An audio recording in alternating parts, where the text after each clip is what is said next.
Shalom alaikum besim hamasyah. Salam sejahtera bagi saudara sekalian di dalam Kristus. Kali ini kita akan melanjutkan tema kita, konslet logika para penghujat Tritunggal. Pada pertemuan sebelumnya saya sudah membahas bahwa para kelompok anti Tritunggal itu mencoba untuk menyangkal ayat Alkitab yang secara jelas berbicara tentang Tritunggal, yaitu Injil Matius pasal 28 ayat 19 dengan berbagai macam alasan. Satu, mereka menganggap bahwa ayat itu palsu karena praktek pembaptisan seperti yang tercatat di dalam kitab Kisah Para Rasul di banyak ayatnya itu pembaptisan di dalam nama Yesus atau di dalam nama Kristus Yesus. Esto onomatu Kristo Yesu atau esto onomatu Kristo misalnya, sehingga dipertentangkan dengan ayat Tritunggal di dalam Matius pasal 28 ayat 19 tadi yang jelas-jelas mengatakan baptiskanlah mereka esto onomatu patros ketu iu ketu wabi penepmatos, baptiskanlah mereka di dalam nama Bapa dan Putra dan Roh Kudus. Dan formula trinitaris ini di sepanjang sejarah gereja menempati posisi yang utama dalam ibadah. Misalnya ketika kita membaca salam berkat di depan di gereja-gereja Protestan atau doksologi di gereja-gereja kuno, misalnya Al-Masdulillabi walibni waruhil kudus al-ana wa kula awanin wa ila dahrida irin amin.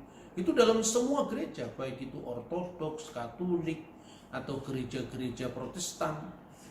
Segala kemuliaan bagi Bapa dan Putra dan Roh Kudus, doxa patri ketuyu ketuawi penepmati, sekarang dan selalu serta sepanjang segala masa, amin. Itu hampir di semua gereja kuno.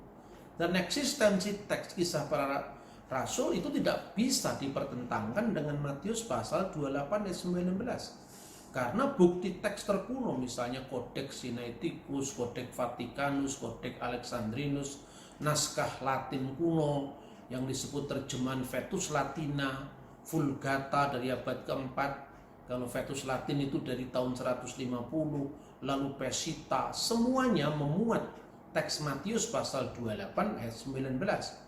Tetapi seperti kemarin kita bahas bahwa karena mendasarkan pada Novum Testamentum tahun 1935 di mana para penyusun dari edisi tahun 35 itu mengenal, memasukkan dalam catatan Criticus Apparatus yang dikenal dengan teks Eusebius, di mana mendasarkan kutipan yang sesungguhnya tidak bicara langsung tentang naskah Alkitab, karena Eusebius toh tidak menerjemahkan Alkitab atau menyalin naskah Alkitab seperti misalnya Santo Hieronymus, tidak.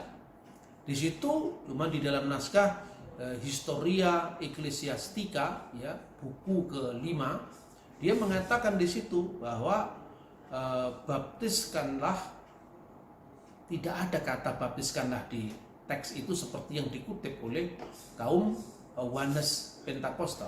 Yang ada adalah jadikanlah semua bangsa murid dalam namaku. Di situ digunakan ento onomati mau di dalam namaku. Di situ konteksnya juga bukan baptisan, karena Eusebius sebetulnya kurang tertib atau kurang cocok ketika mengutip teks itu, karena itu kemungkinan kutipan lepas atau kutipan bebas. Tetapi di dalam teksnya yang lain, saya sekedar mengingatkan kajian kita sebelumnya, dalam bukunya Syriac Theopania, ya, itu jelas-jelas menyebut Matius pasal 28 ayat 19 lengkap seperti yang tercatat, baik itu dalam teks asli Yunani maupun paralelnya dalam bahasa Syriak yang dikenal dengan Pesita.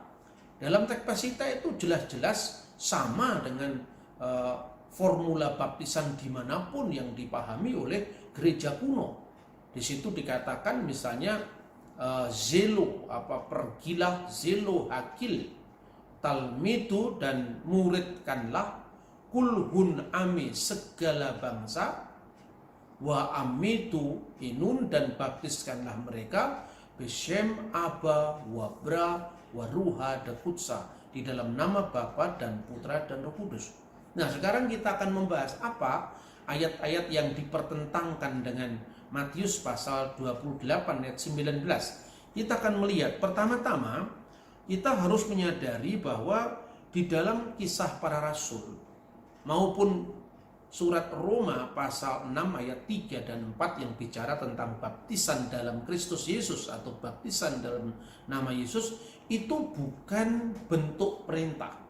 Artinya bukan bentuk instruksi bagaimana orang membaptis, tetapi itu adalah sebuah narasi yang menceritakan bagaimana banyak orang bertobat lalu dibaptis dalam nama Kristus, atau dibaptis dalam Kristus Yesus, atau dibaptis di dalam nama Kristus. Jadi konteksnya bukan ayat yang bersifat perintah. Maka dengan demikian kita harus memahami ayat demi ayat sesuai dengan konteksnya. Misalnya kita akan membaca ayat-ayat dari Kisah Para Rasul yang memuat tentang pembaptisan di dalam nama Kristus atau di dalam nama Yesus. Misalnya disebutkan di dalam Roma pasal 6 ayat 3 tadi, paralelnya dengan Kisah Rasul pasal 8 ayat 16. Ini sering disebut teks ini sebagai The Samaritan Pentecost, yaitu Pentakosta yang terjadi di Samaria. Ayat 14, 15, dan 16 saya baca.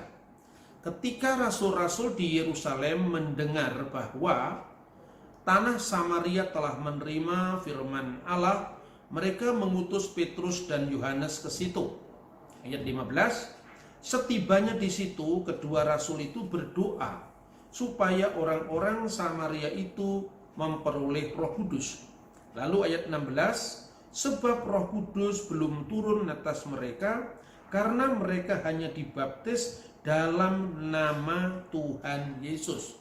Di sini dinarasikan, dikisahkan mereka dibaptis esto onomato Kristo Yesu, di dalam nama Kristus Yesus. Lalu setelah itu dua rasul tadi menumpangi tangan sehingga mereka menerima karunia Roh Kudus. Jadi teks di sini sama dengan yang tercatat di dalam Roma pasal 6 ayat 3, di mana di sana baptisan itu diparalelkan dengan baptisan dalam kematian Kristus, karena simbolnya itu dikuburkan, maka diungkapkan kata dalam. Artinya apa? Seperti orang dikuburkan dalam kematian Kristus, itu disimbolkan dengan baptisan.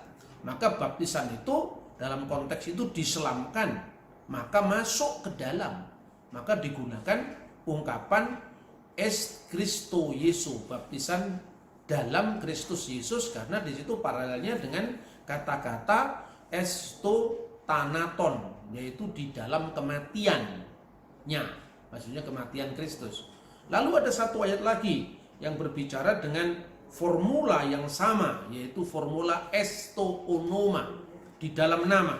Misalnya disebutkan di dalam kitab Kisah Para Rasul pasal 10 ayat 5. Ketika mereka mendengar hal itu, mereka memberi diri dibaptis di dalam nama Tuhan Yesus. Di sini digunakan kata-kata esto onomaton kurion Yesus, di dalam nama Kristus Yesus. Kenapa? Konteksnya itu terjadi di Efesus, bahwa banyak orang sudah percaya sama Yesus.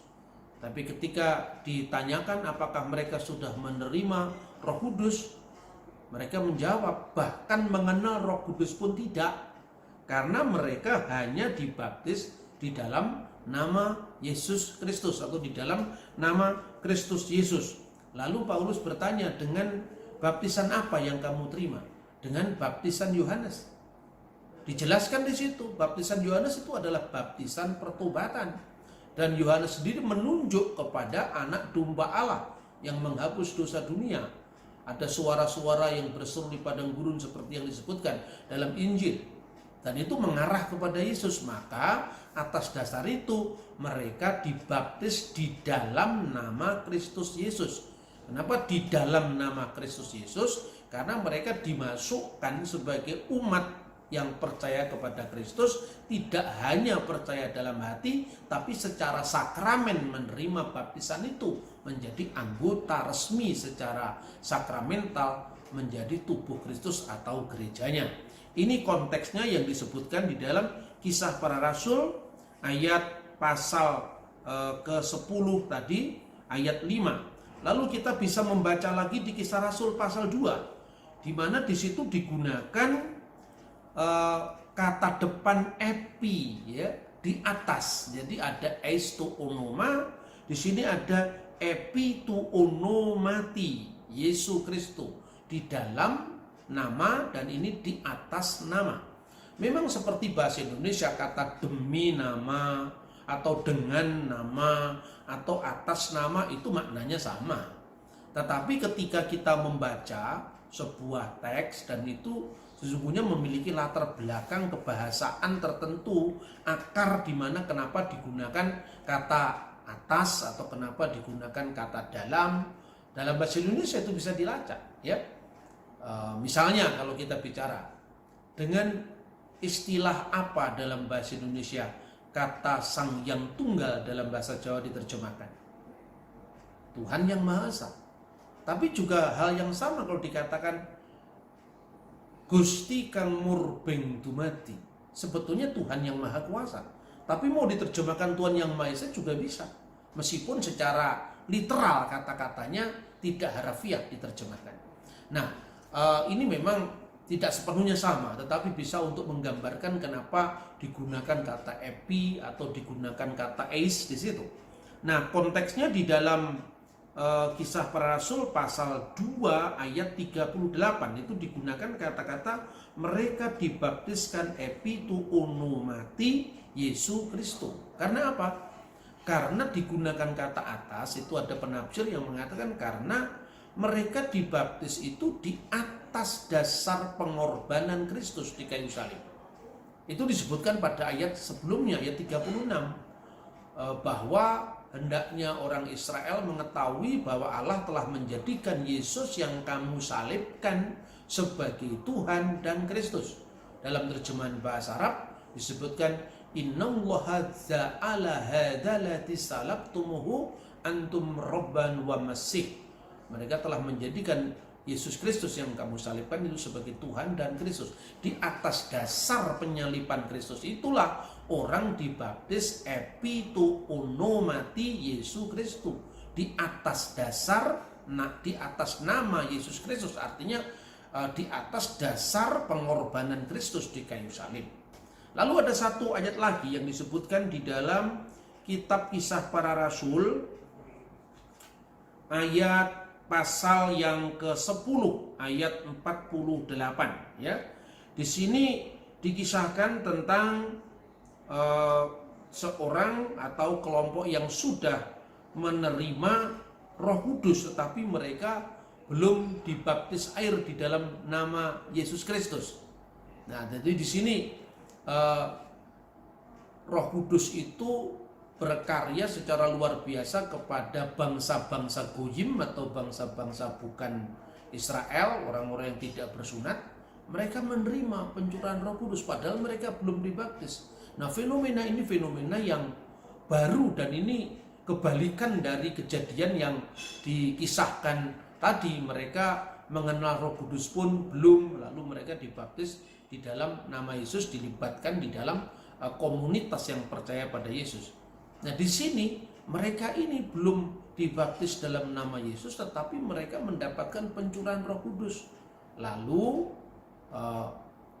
diputuskan di situ bahwa ini fenomena yang baru. Bagaimana mereka yang belum dibaptis tapi bisa dikaruniai oleh karya Roh Kudus, yaitu kebebasan di Roh Kudus sendiri untuk berkarya di atas umat bangsa-bangsa lain. Lalu mereka pun dibaptiskan di dalam nama Yesus Kristus. Digunakan kata ento onomati Yesu Kristus. Di dalam nama Yesus Kristus digunakan kata-kata ento onomati Yesu Kristus, yang artinya pada nama Yesus Kristus.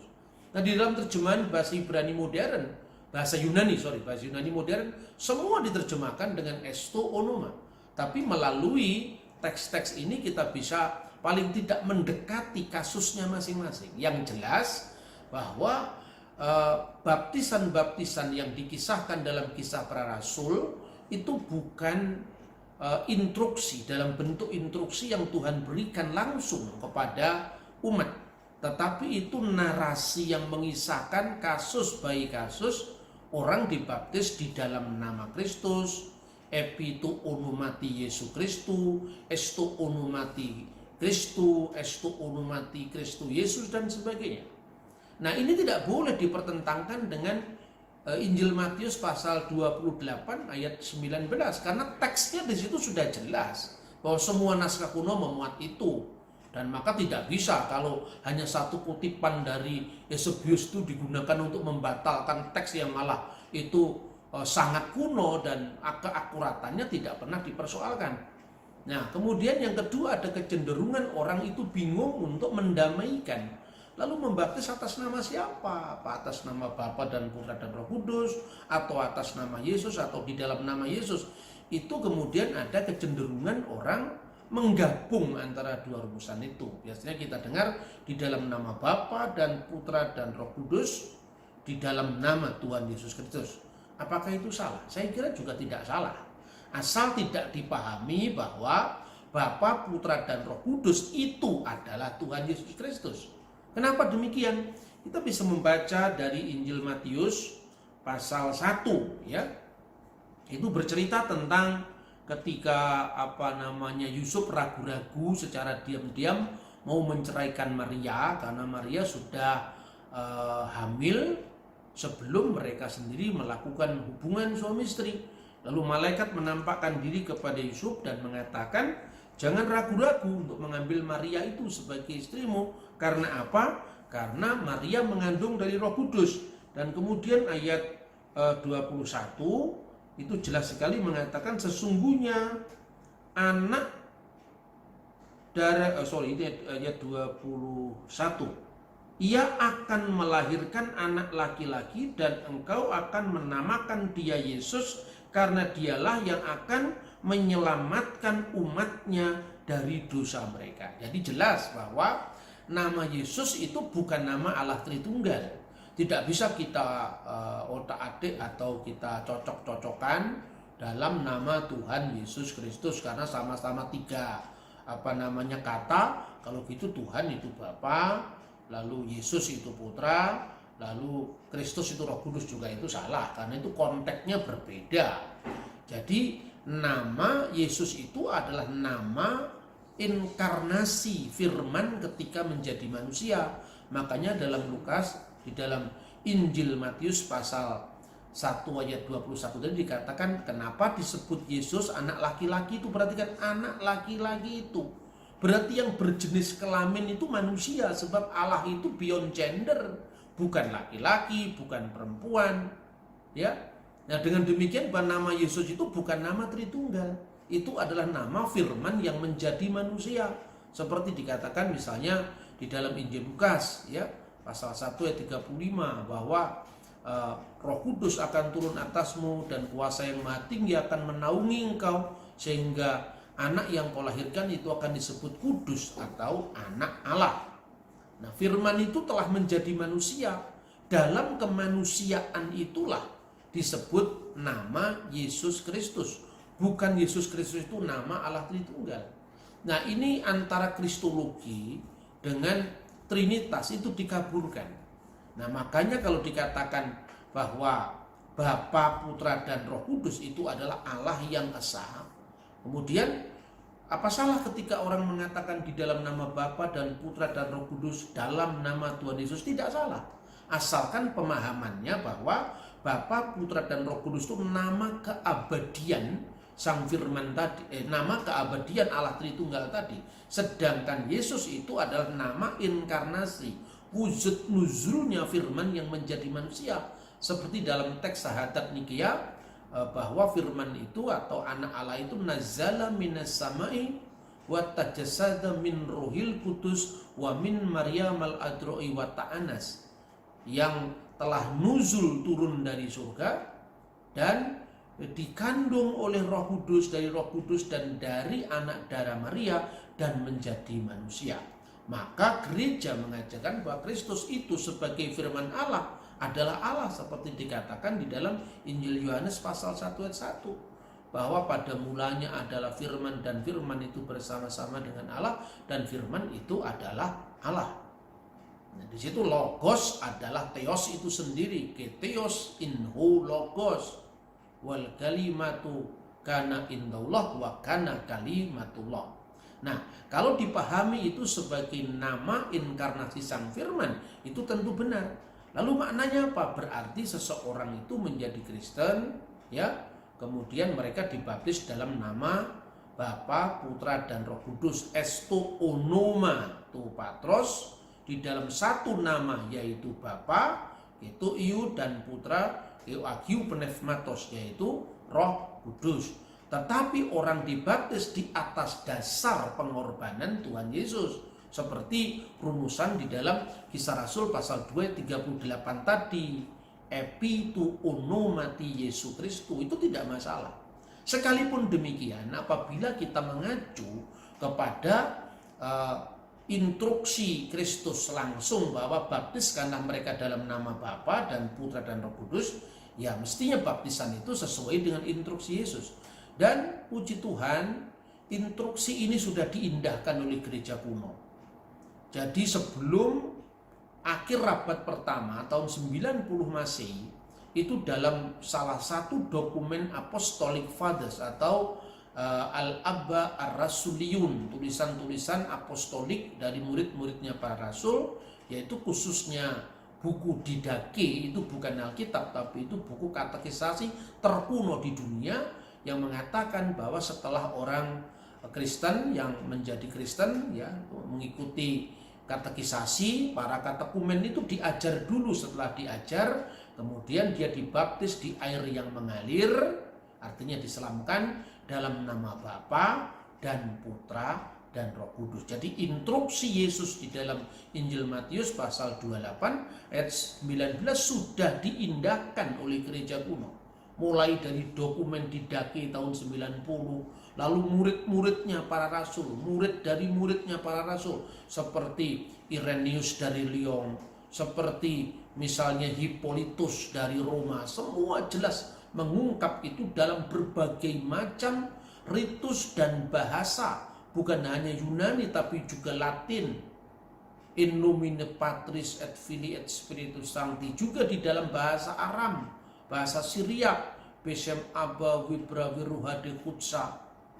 Nah itulah saudara-saudara. Tapi pertanyaan yang terakhir sekarang adalah, kalau begitu bagaimana mendamaikan dua teks ini? Sebetulnya tidak perlu didamaikan, memang itu konteksnya masing-masing kok. Nah sekarang saya berikan contoh misalnya gini, tentang atas nama tadi ya. Bung Karno punya sahabat seorang pastor di Indi, dan Bung Karno itu ketika mengalami pembuangan di Indi tahun 1940, dia selalu dipinjami buku-buku, bahkan diizinkan masuk ke perpustakaan dari seminari Indi itu, dan itu pada zaman kolonial Belanda. Lalu salah seorang pastor Belanda itu bertanya pada Bung Karno, kalau nanti Indonesia merdeka, kami-kami yang Katolik ini tempatnya di mana? Atau Ibu Tuan yang Hindu tempatnya di mana? Mulai saat itu Bung Karno berpikir tentang ideologi negara yang bisa menyatukan Indonesia. Ketika Bung Karno sudah menjadi presiden, dia ketemu kembali dengan pastor itu. Dan pastor itu menjadi warga negara Indonesia atas nama Bung Karno. Jadi atas nama Bung Karno, atas anjuran Bung Karno, dia menjadi warga negara Indonesia. Tetapi pastor ini dokumen resminya bukan atas nama Soekarno. Ya toh? Kalau misalnya dia ada kasus di pengadilan, putusan pengadilan bukan atas nama Soekarno. Sekalipun dia memperjuangkan haknya, itu demi nama Soekarno, yang menjamin itu Soekarno. Tetapi dokumen pengadilannya misalnya ada kasus hukum atau apa, tentu demi keadilan berdasarkan ketuhanan yang Maha Esa. Dan ini bukan ketuhanan yang Maha Esa sama dengan Bung Karno, tidak. Ya, dalam konteks ini kemanusiaan Yesus yang menjadi manusia yang bernama Yesus itu, dengan pengorbanannya di kayu salib, dia telah membawa orang percaya yang karena imannya itu, sekalipun dia tidak layak untuk diselamatkan karena imannya kepada Yesus, maka dia diselamatkan. Maka orang di atas dasar pengorbanan Yesus itu, dia dibaptiskan. Tapi formula baptisnya ya demi nama Bapa dan Putra dan Roh Kudus, karena itu instruksi dari Tuhan Yesus Kristus. Saya kira itu yang bisa saya sampaikan untuk menghadapi kontroversi yang akhir-akhir ini mencuat begitu gila-gilaan itu di medsos tentang kontroversi Tritunggal itu. Semoga orang-orang yang gagal paham dengan Tritunggal, ya, konslet berpikirnya bisa diluruskan. Artinya tidak konslet lagi. Taruh mana yang negatif, mana yang positif, jangan jadikan satu, nanti konslet. Maka logikanya ditata kembali, membaca kitab suci dengan benar, dengan runutan sejarah yang benar, dengan metode eksegese yang benar, dan kiranya Roh Kudus mencerahkan kita semua agar kita lebih memahami firman Tuhan dan lebih-lebih kita mencintai dan mengabarkannya kepada setiap orang sesuai dengan amanat Yesus. Jadikan semua bangsa muridku dan baptiskanlah mereka di dalam nama Bapa dan Putra dan Roh Kudus. Al-Masdulil Abi walibni warahil Kudus al-ana wa kulu awanin wa ila dahri tuhur. Amin. Segala kemuliaan bagi Bapa dan Putra dan Roh Kudus, sekarang dan senantiasa serta sepanjang segala abad. Shalom Aleichem Beshem HaMashiach.